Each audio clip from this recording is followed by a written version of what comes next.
mecanismo de la segunda etapa corresponde a la reacción entre el radical metilo generado en la primera etapa con la molécula de cloro. En el estado de transición lo que se produce es el acercamiento del radical metilo a la molécula de cloro y la abstracción de uno de los átomos de cloro de tal manera de ir formando el enlace carbono-cloro y rompiendo el enlace cloro-cloro.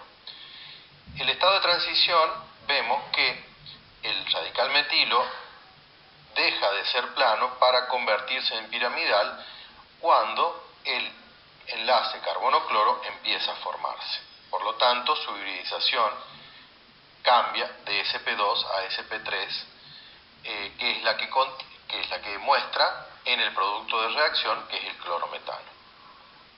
La termodinámica de esta etapa considera que la energía de disociación del enlace cloro-cloro es de 58 kilocalorías y la energía de disociación del enlace carbono-cloro es de 84,7 kilocalorías.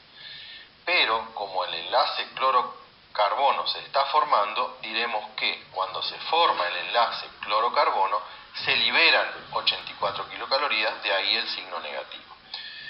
Si hacemos la diferencia entre la energía necesaria para romper el enlace cloro-cloro y la liberada por la formación del enlace carbono-cloro, vemos que la reacción es termodinámicamente favorable y libera 26,7 kilocalorías, llevando a que esta reacción aporte al sistema la energía necesaria para continuar el ciclo de propagación. La representación de todo esto que hemos dicho hasta ahora en el diagrama energía potencial versus coordenada de reacción es la que se muestra en el gráfico. Como verán, el estado inicial, es decir, molécula de cloro más radical metilo, se encuentra energéticamente más desestabilizado que el estado final, es decir, radical cloro, cloruro de metilo.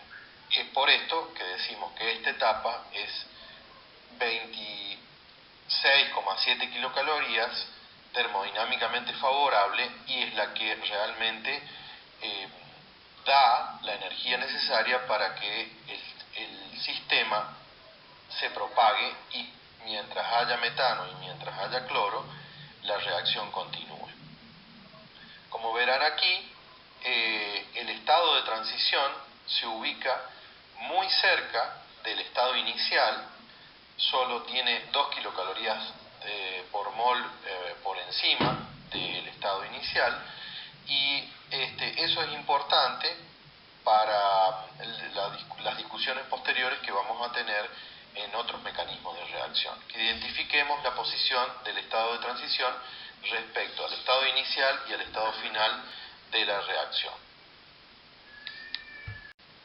Bien, como dijimos en la filmina anterior, en esta les presento el esquema completo de energía potencial en función de coordenada de reacción del ciclo de propagación, que está formado por dos etapas.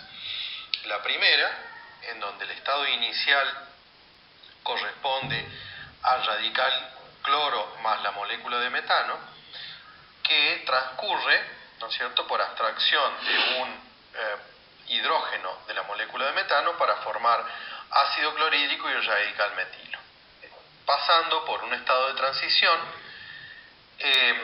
para llegar al estado final, que es la mezcla de ácido clorhídrico y radical metilo. La molécula de cloro que vemos en este estado intermediario de esta reacción está presente simplemente y es reactivo para la segunda etapa del ciclo de propagación que lleva al producto final de la reacción, que es cloruro de metilo.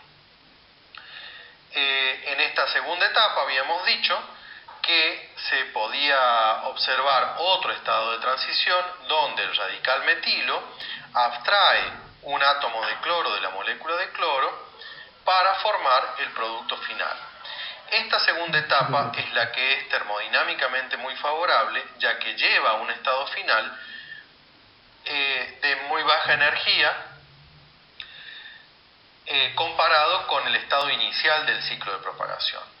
Aquí podemos ver que el delta H total de estos dos pasos es menos 24,7 kilocalorías, y esta liberación de energía es la que permite que este ciclo de propagación se perpetúe mientras haya reactivos para reaccionar.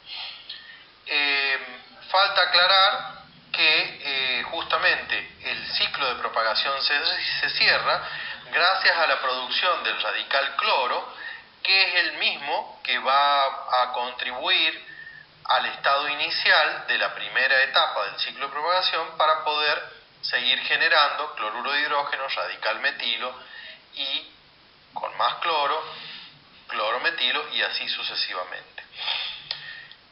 Notemos aquí también en este esquema que tenemos en este ciclo de propagación dos estados de transición y un estado intermediario, digamos, constituido fundamentalmente por el radical metilo, que es el que reacciona con la molécula de cloro.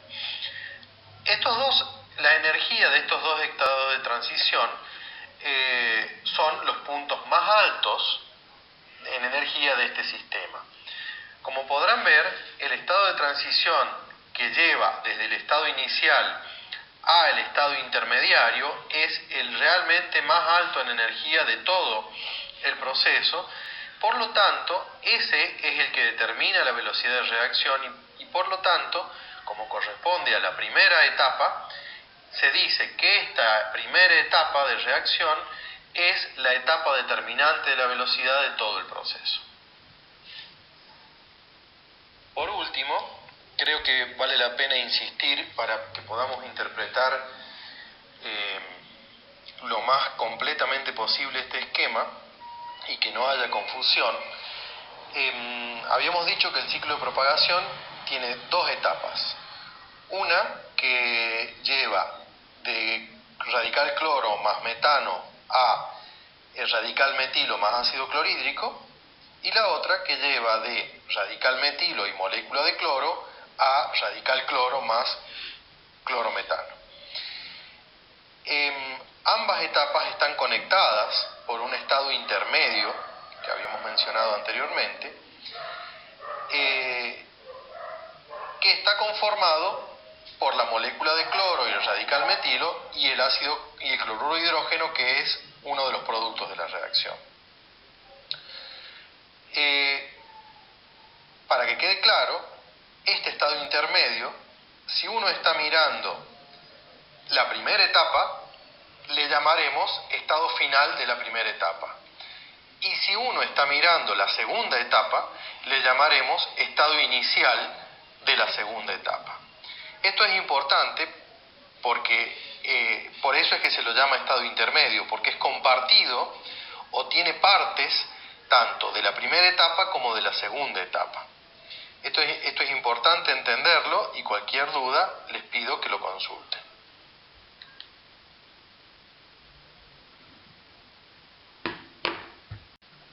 Ya hemos analizado con suficiente profundidad la etapa de propagación, pero no quiero dejar de dar algunas aclaraciones sobre la etapa de iniciación, que aunque es bastante más simple, vale la pena y merecen ser tenidos en cuenta. Si ustedes recuerdan, habíamos dicho que esta etapa de iniciación constaba esencialmente por la ruptura de la molécula de cloro. Esta ruptura puede darse por temperatura, aproximadamente 120 grados, por efecto de luz, que debe ser normalmente ultravioleta, que produce un estado excitado de la molécula de cloro, el cual es mucho más lábil, es decir, debilita el enlace covalente cloro-cloro, y por lo tanto con la temperatura ambiente suficiente para que ese enlace en estado excitado se rompa y genere los radicales cloro que necesitamos. Pero también puede ser logrado esta ruptura del enlace cloro-cloro por la presencia de otros iniciadores químicos como los peróxidos, que son otro grupo de sustancias orgánicas que en este caso sirven para iniciar reacciones radicalarias. Los peróxidos tienen como grupo esencial una unión oxígeno-oxígeno,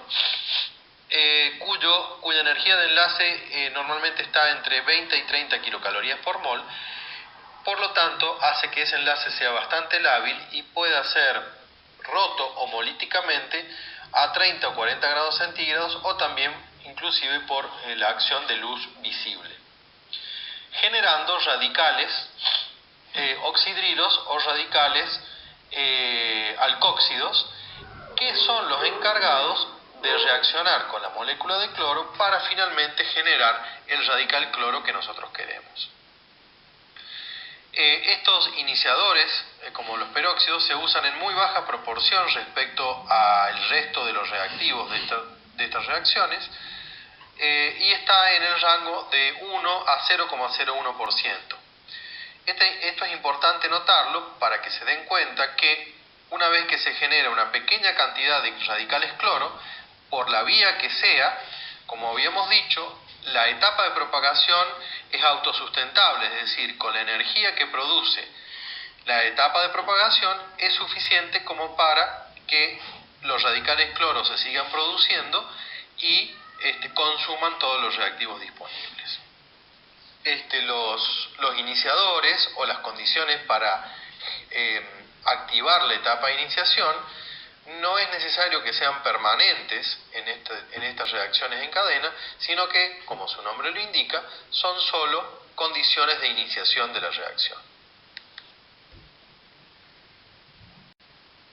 Hasta ahora hemos visto el mecanismo correspondiente a la cloración del metano. Por supuesto, cuando queremos llevar adelante la misma reacción con etano o con propano, el mecanismo que funciona o que opera es exactamente el mismo. Entonces, lo que sí tenemos que darnos cuenta es que si ya la molécula no tiene un solo carbono, ¿no es cierto?, tenemos que pensar en qué debemos esperar en cuanto a dónde se sustituye la molécula de etano o de propano. En el caso del etano, los dos carbonos que conforman la molécula son químicamente equivalentes, es decir, no podemos distinguir un metilo del otro. Por lo tanto, cuando al etano lo ponemos en condiciones de monocloración, en las condiciones que ya hemos discutido, lo que obtendremos será cloroetano y no podremos distinguir si lo hace en un carbono o en otro. Sí es posible que, dependiendo de las cantidades estequiométricas que se pongan tanto de etano como de cloro, es probable que obtengamos dicloraciones, y ahí sí darán una mezcla de productos, los cuales podrán ser distinguidos si los cloros están sobre el mismo carbono o están en ambos carbonos de la molécula. Ahora, ¿qué pasa cuando queremos discutir o analizar la problemática de la monocloración del propano? Es decir, cuando las condiciones estequiométricas se ajustan para que solo un átomo de cloro sustituya la molécula de propano. En este caso, cuando se hace la reacción en esas condiciones, lo que se puede observar es que se obtiene un 43% del cloro en el carbono primario del propano y un 57% en el carbono secundario, es decir, en el carbono central del propano. Ahora bien, la pregunta es ¿por qué se obtiene esta proporción? Y nos hacemos esta pregunta porque, si ustedes se fijan, estadísticamente la molécula de propano tiene 6 posibilidades de ser sustituida en los carbonos primarios, que son los que en la filmina están marcados con círculos lilas, es decir, los metilos de las puntas, y solo 2 posibilidades de ser sustituido en el carbono central, es decir, en el carbono secundario, que es el que está marcado con un círculo azul. Es decir, tenemos 6 hidrógenos sobre carbonos primarios y 2 hidrógenos sobre carbonos secundarios. Intuitivamente uno debería pensar que es 3 veces más posible, más probable que se sustituya en el carbono primario que en carbono secundario. Ese 3 es la relación entre 6 y 2, ¿verdad? Pero los porcentajes experimentales que se obtienen no concuerdan con esa proporción estadística que uno podría calcular simplemente. Es decir, en este caso, los resultados experimentales no concuerdan con lo que uno podría estimar estadísticamente. Y la explicación a esto es que debe haber una diferencia de reactividad entre los carbonos primarios y los carbonos secundarios. Es decir, en este caso lo que uno debería decir frente a estos datos experimentales es que por algún motivo el carbono secundario es más reactivo que los primarios y por lo tanto da más porcentaje de producto en carbono secundario que lo que uno hubiera esperado si ambos tuvieran la misma reactividad. ¿Cuánto más reactivo? Bueno, tenemos que hacer la relación que se observa en la filmina, es decir, dividimos el porcentaje de producto de sustitución en carbono primario por el número de hidrógenos disponibles en esa posición. Dividimos el porcentaje del producto de sustitución en carbono secundario por el número de hidrógenos en esa posición y hacemos la relación de esos dos números. En este caso, eso nos da un parámetro que se llama reactividad relativa y que cuando comparamos los hidrógenos secundarios y primarios da un valor de 4. ¿Esto qué quiere decir o cómo lo interpretamos? La interpretación de este número es que el carbono secundario es 4 veces más reactivo que el carbono primario para la monocloración en el propano.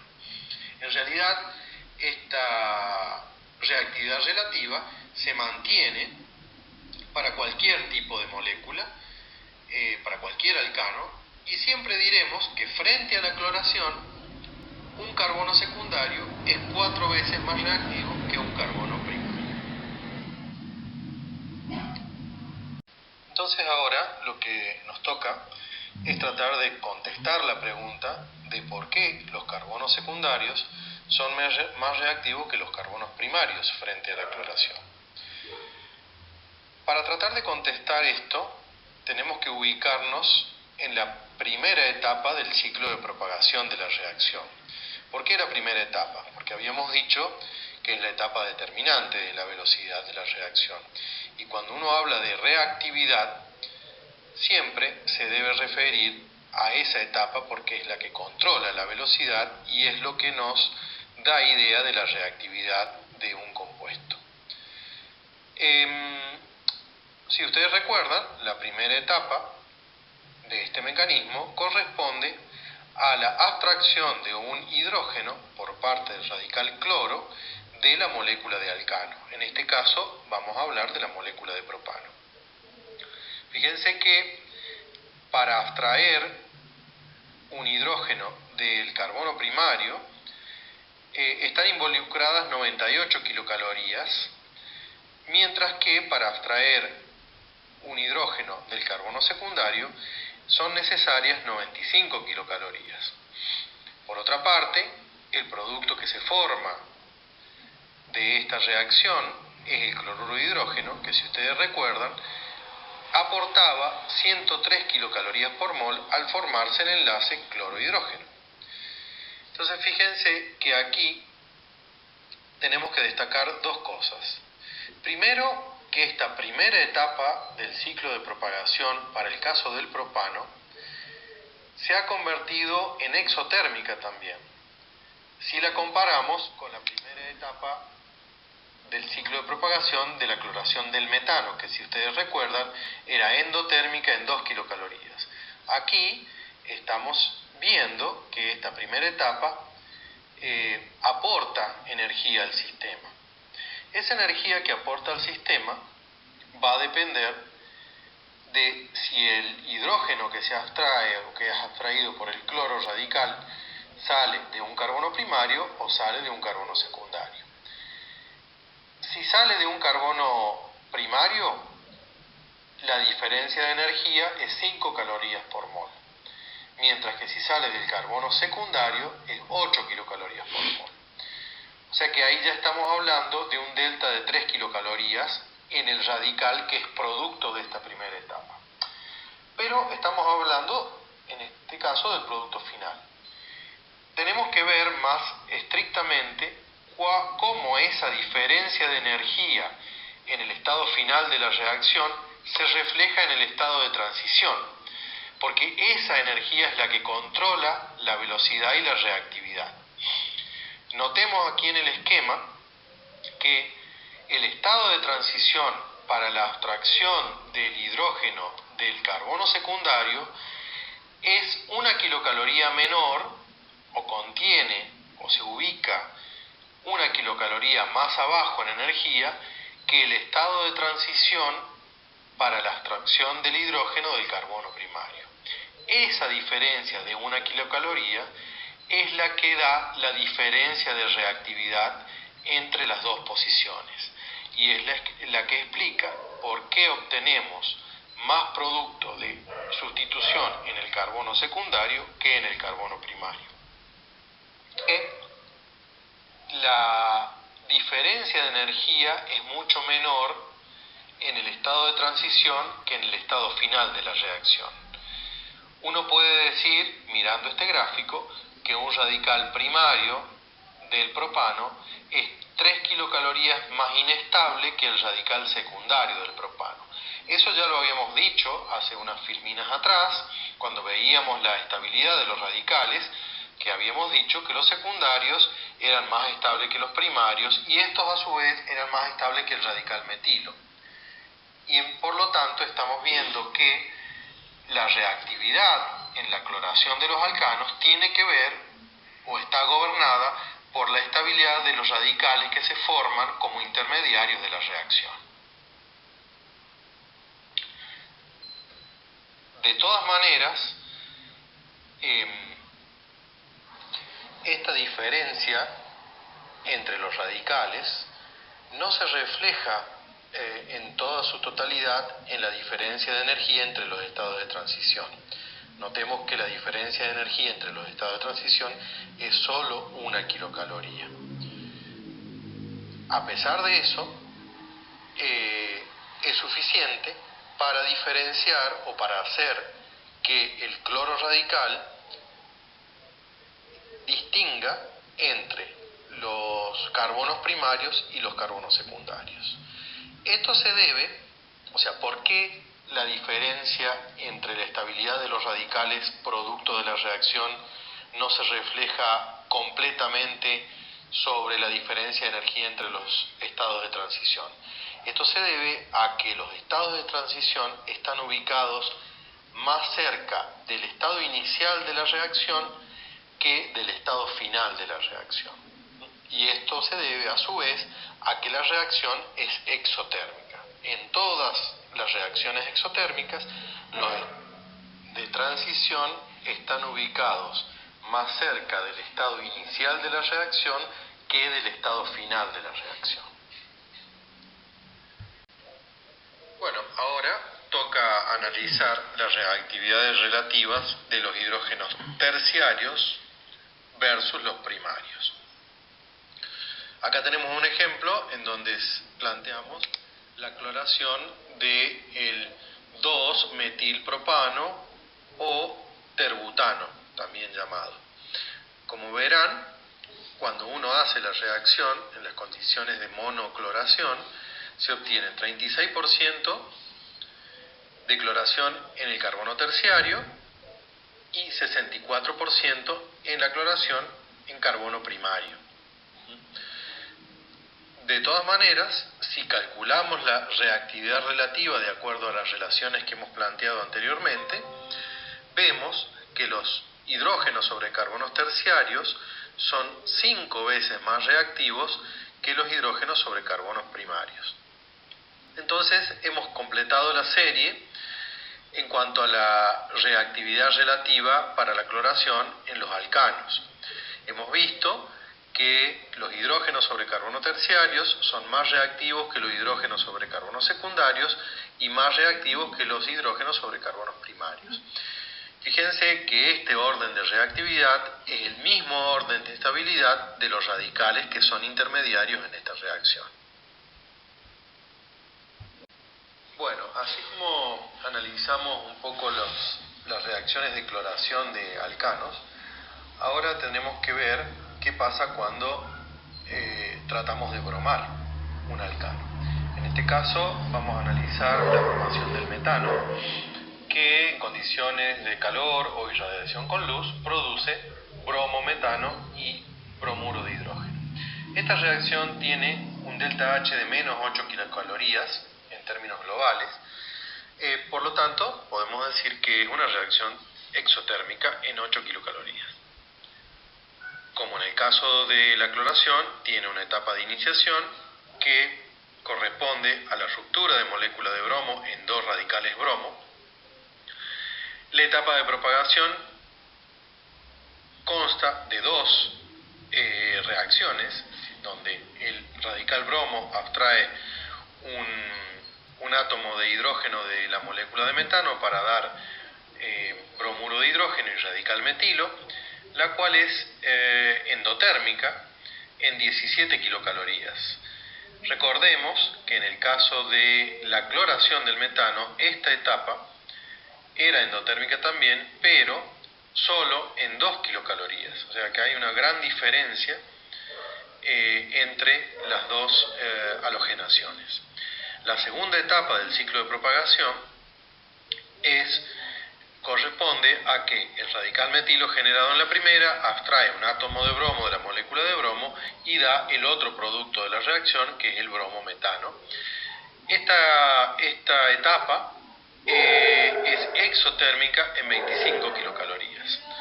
De allí que la reacción global sea exotérmica en 8 kilocalorías, lo cual es la diferencia entre 25 y 17.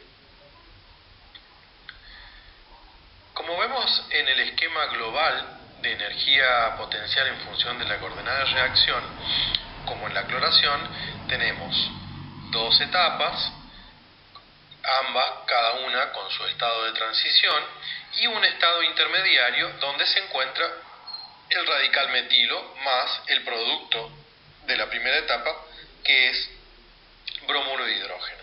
Allí, cuando ese radical metilo se encuentra con más bromo, produce la segunda etapa, que pasa por otro estado de transición para dar el otro producto de la reacción. Si vemos los números que aparecen en el diagrama, volvemos a llegar a la conclusión de que la primera etapa sigue siendo la etapa determinante, con un estado de transición 1 kilocaloría más energético que el segundo estado de transición.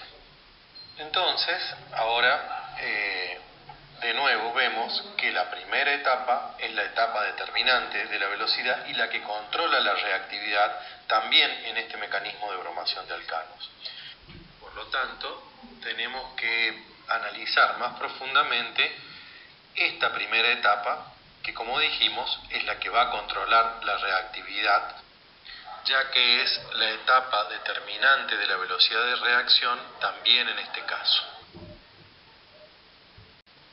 Para interpretar un poco el efecto de esta primera etapa de la bromación y su termodinámica y la posición del estado de transición respecto al estado inicial y el estado final de la primera etapa, veamos los datos experimentales que se manifiestan cuando uno va a hacer la bromación del propano. De nuevo, tenemos 6 hidrógenos sobre carbonos primarios y 2 hidrógenos sobre carbonos secundarios. De nuevo, estadísticamente, uno debería esperar que haya más producto de bromación en carbonos primarios que en secundarios, pero los datos experimentales muestran algo totalmente contrario. Fíjense que cuando uno broma el propano en condiciones tales que se obtengan fundamentalmente los productos de monobromación, se obtiene el 97% de producto bromado en el carbono secundario y solo el 3% de bromación en carbono primario. Esto lleva a que cuando calculamos la reactividad relativa de los carbonos secundarios versus a los carbonos primarios, obtenemos que los carbonos secundarios son 97 veces más reactivos que los hidrógenos primarios. ¿A qué se debe esta gran diferencia? Bueno, analicemos un poco primero cómo era la termodinámica de cada una de las etapas de la propagación en la bromación y en la cloración del propano. Como ven aquí, cuando el bromo abstrae un hidrógeno de un carbono secundario para dar el radical secundario, esta reacción es 7 kilocalorías endotérmica. Cuando el radical bromo abstrae un hidrógeno del carbono primario del propano, esta reacción es endotérmica en 10 kilocalorías. Es decir, hay 3 kilocalorías de diferencia, pero ambas reacciones son endotérmicas. En el caso de la cloración, donde la reactividad relativa era 4, la diferencia entre abstraer un hidrógeno de carbono secundario o abstraer un hidrógeno de un carbono primario también era 3 kilocalorías, pero estas dos etapas o estas dos vías eran exotérmicas. Entonces allí está la diferencia. Si bien la diferencia de energía es la misma, 3 kilocalorías en cada caso, evidentemente hay un efecto en la reactividad relativa y por ende en la selectividad cuando la etapa determinante de la velocidad de reacción es endotérmica en lugar de exotérmica. Bien, para terminar de comprender el concepto que iniciamos en la filmina anterior respecto al efecto de la posición del estado de transición en la etapa determinante de la velocidad de reacción, vamos a comparar el perfil de energía en función de la coordenada de reacción para la cloración del propano y para la bromación del propano. Si ustedes recuerdan, cuando analizamos la cloración del propano, la primera etapa, que era la determinante, habíamos dicho que la diferencia entre los estados finales, es decir, entre el radical primario y el radical secundario, era de 3 kilocalorías. Pero que esas 3 kilocalorías de diferencia en estabilidad no se reflejaban completamente en la diferencia de energía de los estados de transición para formar cada uno de esos radicales y por lo tanto la reactividad relativa que obteníamos en ese caso era solo de 4, es decir, un radical secundario se forma 4 veces más rápido que un radical primario en el caso de la cloración del propano. Entonces vamos a decir que cuando la etapa determinante de la velocidad de reacción es endotérmica, el estado de transición se ubica más cercano al estado inicial de la reacción y por lo tanto la diferencia en estabilidad de los productos se ve un poco disminuida en la diferencia de energía de los estados de transición. En cambio, para la bromación del propano habíamos llegado a la conclusión de que la reactividad relativa entre un carbono primario y uno secundario era 97 veces. ¿Y cuál es la explicación de esta diferencia comparada con la cloración? La explicación viene dada en el sentido de que si bien la diferencia de energía entre los radicales secundario y primario sigue siendo 3 kilocalorías porque son exactamente los mismos radicales, esta diferencia de energía sí se refleja completamente en la diferencia de energía de los estados de transición para llevar a ese radical secundario y para llevar a ese radical primario. La diferencia en la energía de los estados de transición en este caso es de 3 kilocalorías también, lo cual hace mucho más rápida la reacción a través del radical para la formación del radical secundario que para la formación del radical primario. Entonces, cuando una etapa determinante de la velocidad de una reacción es endotérmica, como el estado de transición está mucho más cerca de los productos, la diferencia energética que tienen estos dos productos se refleja completamente en la diferencia energética de esos estados de transición y por lo tanto hace que la reacción sea mucho más selectiva, debido a la diferencia de energía entre los estados de transición. Bien, para terminar con el análisis de la bromación de alcanos, comparemos ahora la reactividad de hidrógenos sobre carbonos terciarios versus los hidrógenos sobre carbonos primarios. Para esto vamos a usar una molécula que solo tenga hidrógeno sobre carbono primario y hidrógeno sobre carbonos terciarios.